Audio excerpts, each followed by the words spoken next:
Labvakar! Labvakar laika ziņās. Šodien Latvijā bija mākoņains laiks, brīžiem debesis skaidrojās.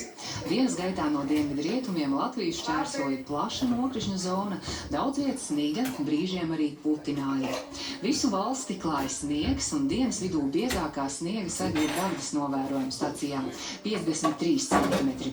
Valsts lielākajā daļā sniega segas biezums svārstās no 20 līdz 30, vietām valsts austrumos 44 cm. Mazāk sniega ir Kurzemes un Vidzemes ziemeļos no 8 līdz 10 cm. Turklāt tuvākajā naktī valsts centrālajā un arī austrumu daļā turpināsies sniegšana un sniega sega turpinās palielināties.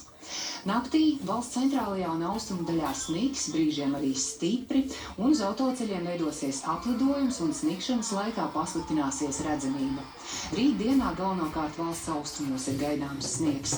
Naktī valdošais būs austrumu, ziemeļaustrumu vējš, tas būs mērens piekrastē brāzmains. Gaisa temperatūra Kurzemē -3, -2 grādi. Arī valsts centrālajā daļā no -2 līdz -3, valsts austrumos no -2 līdz -5 grādiem. Rīt diena lielākoties būs mākoņaina, vien brīžiem debesis skaidrosies, valsts austrumos ir gaidāms sniegs. Valdošais būs mērens līdz brīžiem brāzmains ziemeļu puses vējš un gaisa temperatūra Kurzemes piekrastē no 0 līdz -1 grādam, Kurzemes vidienē un arī valsts centrālajā daļā no -1 līdz -2 grādiem, valsts austrumos gaisa temperatūra no 0 līdz -2. Rīgā naktī būs mākoņains laiks un ik pa laikam snigs. Diena mākoņaina, bet bez nokrišņiem. Gan naktī, gan dienā gaisa temperatūra -1, -2 grādi. Un par laikapstākļiem, kādi gaidām turpmāk.